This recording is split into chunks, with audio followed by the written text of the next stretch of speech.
Bueno, hoy vamos a aprender equilibrio ácido-base, lo esencial, lo básico como para poder empezar a encarar el tema, ¿sí? Bien, esto es fisiología médica para estudiantes de medicina. Vamos a hablar primero de por qué importa el pH, por qué es importante, ¿sí? Bueno, primero porque sabemos que pequeñas alteraciones en el valor del pH de nuestro cuerpo pueden generar complicaciones graves. ¿Por qué? Porque acarrean tanto, ya sea disfunción celular, disfunciones enzimáticas, trastornos electrocardiográficos como arritmias, ¿sí? ¿Y cuál es el valor normal que tenemos que manejar de pH? Bueno, aproximadamente nuestro pH arterial tiene que estar dentro de un valor de 7,40 más menos 5, o sea que entre 7,35 y 7,45 estaría bien, ¿sí? Pero, ¿qué es el pH? ¿A qué hace referencia? ¿De dónde viene? ¿Sí? Bueno, el pH es la forma de la cual decidimos hablar de la concentración de protones en el organismo. ¿Qué es lo que pasa? La concentración de protones en nuestro organismo es extremadamente baja, ¿sí? Se expresa en forma, miren acá, en este gráfico que tenemos en el eje de las X está representado el pH y en el eje de las Y la concentración de protones. Fíjense que se expresan nanoequivalentes, esto sería 10 a la menos 9. Son concentraciones muy pequeñas, ¿sí? Entonces, para facilitar el lenguaje y los cálculos, se decidió por convención expresar la concentración de protones en forma de pH. Y el pH es el menos logaritmo base 10 de la concentración de hidrogeniones o de protones en nuestro organismo. Si no hablamos de nuestro organismo y hablamos de cualquier líquido, ¿sí? O como lo deben haber visto en química, el pH va en una escala, que es la que les coloqué acá, esta de colores, que va de 0 a 14.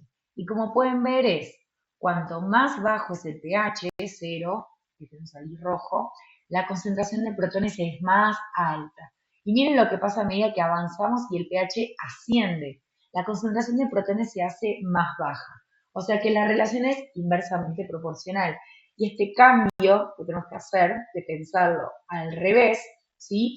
Es por esta expresión matemática de el menos logaritmo base 10, ¿sí? Cuando las concentraciones de protones son altas, como hay un menos adelante, quiere decir que el pH va a estar más bajo. Y cuando las concentraciones de protones son muy bajas, como hay un menos por delante, significa que entonces el pH va a estar en la forma contraria, alto. Ahora, si revisamos y volvemos al gráfico, ¿sí? Vemos que la relación entre pH y concentración de protones, si se fijan, la curva no es una recta, no es una relación lineal. ¿Esto qué quiere decir? Que la concentración de protones es logarítmica en función del pH, ¿sí? Por eso tiene esta forma la curva.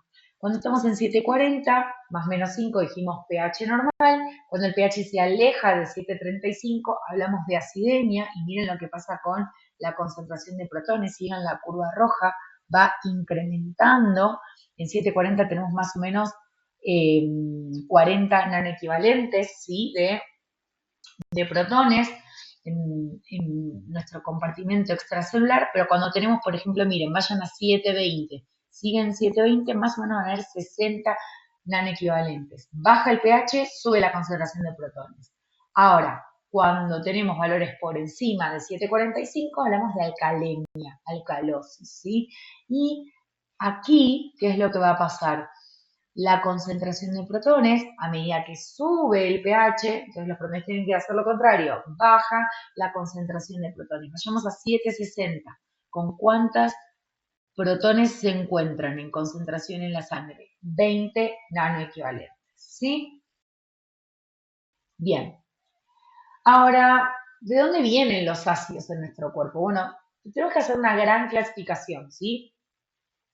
Vamos a tener dos tipos grandes de ácidos en nuestro cuerpo. Por un lado, los ácidos volátiles, como el dióxido de carbono, y por otro lado, los ácidos fijos. Como el nombre le indica, los ácidos volátiles, ¿sí? Son gases. Ya vimos en fisiología celular que los gases son sustancias pequeñas, liposolubles, que pueden atravesar las membranas plasmáticas con mucha facilidad por difusión simple, entonces se movilizan en función de su gradiente de concentración. ¿Y el dióxido de carbono de dónde viene? Viene del metabolismo celular, ¿sí? De nuestro propio metabolismo como producto de desecho de la activación de este metabolismo celular. Entonces, cuanto mayor metabolismo celular tenemos, más producción de dióxido de carbono va a ocurrir. ¿Y de qué forma podemos eliminar este ácido volátil? Bueno, el órgano encargado de su eliminación es el pulmón. Exhalando dióxido de carbono, sí, podemos eliminar ácidos. Entonces ya nos podemos dar cuenta y nos podemos como ir imaginando, ¿sí?, que el pulmón va a cumplir un rol importante en la regulación, ¿sí?, del pH corporal, porque cuando haya acidosis, ¿sí?, y el pH esté bajo, ¿qué va a intentar hacer el pulmón? Va a intentar aumentar la liberación de dióxido de carbono. ¿Cómo lo va a lograr? Incrementando la frecuencia respiratoria, ¿sí? Entonces, ustedes que esperan observar, si un paciente tiene acidosis, ¿cómo va a estar su frecuencia respiratoria? Va a estar taquipneico, ¿verdad? Bien, ahora, vamos a las otras fuentes de ácidos. Tenemos a los ácidos fijos, ¿sí? El ácido fijo, ya para ser eliminado en nuestro cuerpo, necesita más pasos. No es tan rápido como el ácido volátil. Primero el ácido fijo hay que neutralizarlo y después lo tenemos que eliminar. ¿Quiénes los van a neutralizar? Bueno, los sistemas tampones, que es un término muy español, o los sistemas buffer de nuestro cuerpo, que los vamos a ver más adelante. Entonces, una vez neutralizados a estos ácidos, los podemos eliminar por vía renal. Como pueden ver, hay pasos, neutralización y excreción renal. Y esto implica entonces que el proceso de eliminar ácidos fijos es mucho más lento que la eliminación de los ácidos volátiles, ¿sí? Entonces, el mecanismo de compensación que puede llevar a cabo el pulmón es un mecanismo de compensación mucho más rápido y el mecanismo de compensación frente a una acidosis o alcalosis, aumentar la excreción de ácidos o eliminar la excreción de ácidos respectivamente, por parte del riñón va a ser un proceso mucho más lento, ¿sí? Ejemplos de ácidos, no sé si ya dije, lactato, ácido sulfúrico, cetoácidos, ejemplos de ácidos fijos. Ahora bien, los tampones que mencioné previamente, los sistemas buffer fisiológicos, son nuestra primera línea de defensa contra los cambios de pH. ¿Por qué están conformados los tampones o los sistemas buffer? ¿Sí? Por una pareja, ¿sí?, de ya sea ácidos débiles o bases débiles, que se acuerdan qué propiedad tenían los ácidos y las bases débiles, que se pueden intercambiar, ¿sí?, fácilmente dependiendo del pH corporal. Puede predominar la producción, ¿sí?, de ácido o su base conjugada. Entonces, estos pares vamos a tener el tampón bicarbonato dióxido de carbono, el tampón fosfato o buffer fosfato y las proteínas y la hemoglobina van a ser también tampones del compartimento intracelular. Entonces, ellos van a ser la principal línea de defensa porque van a tender a neutralizar la producción de ácido, ¿sí? La ecuación de Henderson-Hasselbalch es una ecuación que vamos a ver después más en detalle. Esto es como un shot, un contenido cápsula, ¿sí?, de ácido base para poder afrontar los temas más adelante. ¿Qué expresa? Expresa cómo podemos calcular el pH de nuestro cuerpo a partir de analizar el tampón o sistema buffer dióxido de carbono bicarbonato. Fíjense que a partir de las concentraciones de bicarbonato de nuestro cuerpo y la concentración de dióxido de carbono de nuestro cuerpo, podemos obtener el pH corporal. Y así es como hacen los gasómetros, las máquinas que calculan y que nos brindan la información de cómo es el estado ácido base de nuestros pacientes, cómo está el pH, ¿sí? Si se fijan, tenemos acá un sistema, ¿sí?, de distintos, en este gráfico, de distintas líneas. Cada línea representa un nivel de pH fijo. Acá tenemos con color amarillo representado nuestro pH corporal, 740. ¿Y qué se cumple para este pH corporal? Que, fíjense, ahí donde está la línea amarilla un poco más gruesa, la concentración de bicarbonato más o menos van a ser 24 miliequivalentes y la concentración de dióxido de carbono 40 milímetros de mercurio, ¿sí? Entonces, cuando tenemos 740 de pH, lo más probable es que nuestro paciente tenga 24 miliequivalentes de bicarbonato, que ese es el valor normal aproximado del bicarbonato en sangre, y 40 milímetros de mercurio de dióxido de carbono. No voy a meter en profundidad con este gráfico porque lo vamos a ver después más adelante, simplemente que vean Si ustedes reemplazan en la ecuación, ¿sí? Bicarbonato 24 ponen y dióxido de carbono 40, les va a dar que el pH es 7,40. Pueden hacer la prueba, ¿sí? No me creen.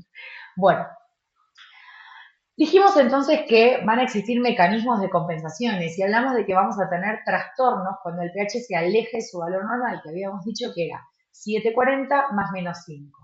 Si tengo menos de 7,35, tengo acidosis, ¿sí? Si tengo más de 7,45, tengo alcalosis. Y vamos a ver que hay dos órganos que pueden compensar estos trastornos, ya sea aumentando la eliminación de ácidos o disminuyéndola, ¿sí? Entonces, el aparato respiratorio puede estar a cargo de lo que, o puede no, va a estar a cargo de lo que llamamos compensación respiratoria, ¿sí? ¿Y esto qué quiere decir? Que si tengo acidosis, pH menor a 7,35, voy a eliminar ácidos volátiles, dióxido de carbono. ¿Cómo hago? Hiperventilando, ¿sí? Y esa va a ser la compensación respiratoria. Por ende, cuando el pH baja, ¿sí? La compensación es respiratoria, vamos a ver que el dióxido de carbono en sangre de nuestros pacientes va a estar bajo, ¿sí?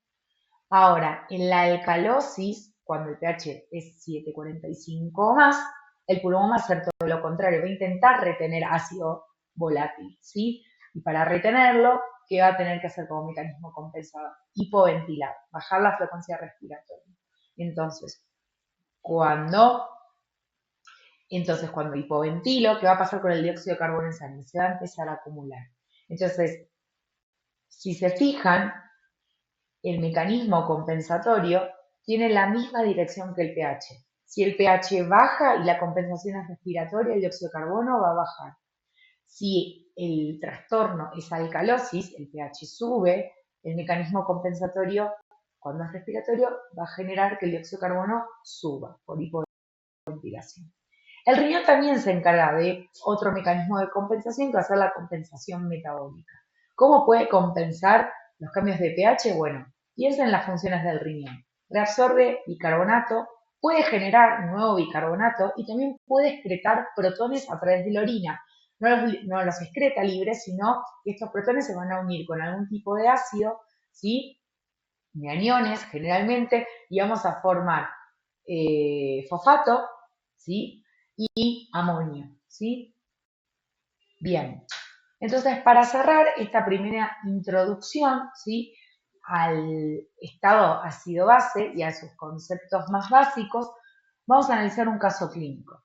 Tenemos un paciente masculino de 22 años que tiene historia de vómitos de hace 3 días. O sea, hace 3 días que está con vómitos, va a la emergencia porque siente debilidad, tiene cefalea y está algo confuso. El médico que lo atiende le hace una gasometría arterial y detecta que tiene un pH de 7,52, un bicarbonato de 33 y dióxido de carbono de 47 milímetros de mercurio. Entonces, con los conocimientos rápidos que vimos ahora, ¿qué trastorno creen que tiene este paciente? ¿Cómo está el pH? ¿El pH está alto o el pH está bajo? El pH está alto. Entonces, si el pH está alto y está por encima de 7,45, ¿cómo llamábamos a este trastorno? Alcalosis, ¿sí? Alcalosis. Ahora le tenemos que poner un nombre. Tenemos que ver si esta alcalosis es de causa metabólica o de causa respiratoria. Por eso, el primer paso es ver el pH. El segundo paso para analizar una gasometría es analizar el bicarbonato y el dióxido de carbono.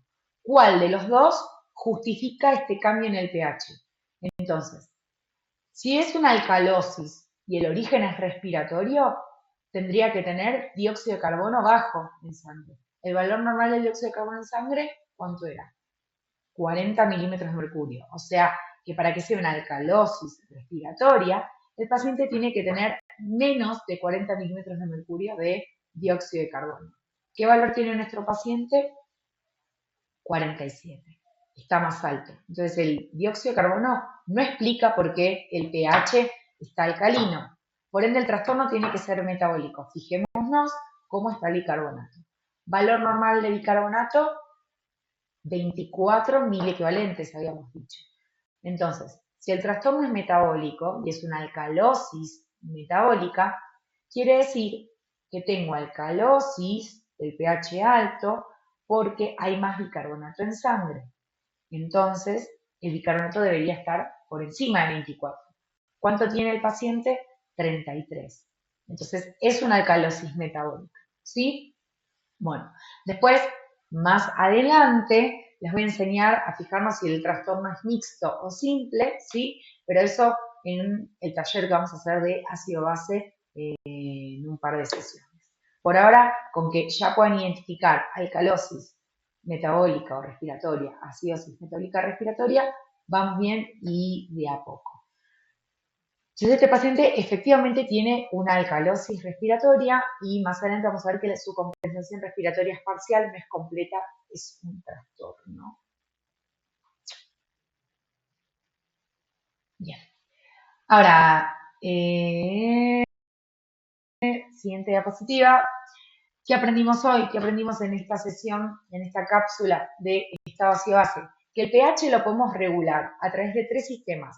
Los sistemas buffers o tampones que neutralizan la cantidad de ácidos que tenemos en sangre. Vamos a tener tampones intracelulares y extracelulares, eso lo vamos a ver más adelante.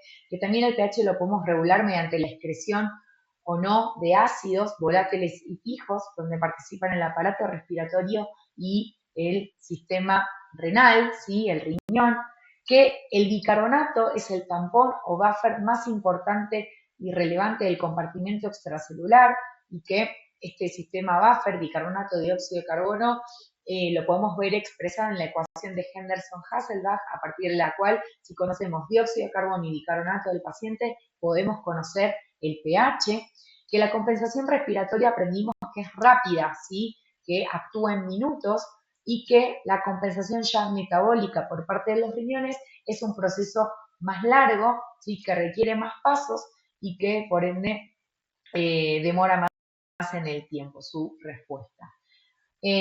Porque es importante entonces para cerrar el equilibrio ácido-base, porque comprender el equilibrio ácido-base es esencial para interpretar los gases arteriales de nuestros pacientes y tomar decisiones clínicas seguras para ellos.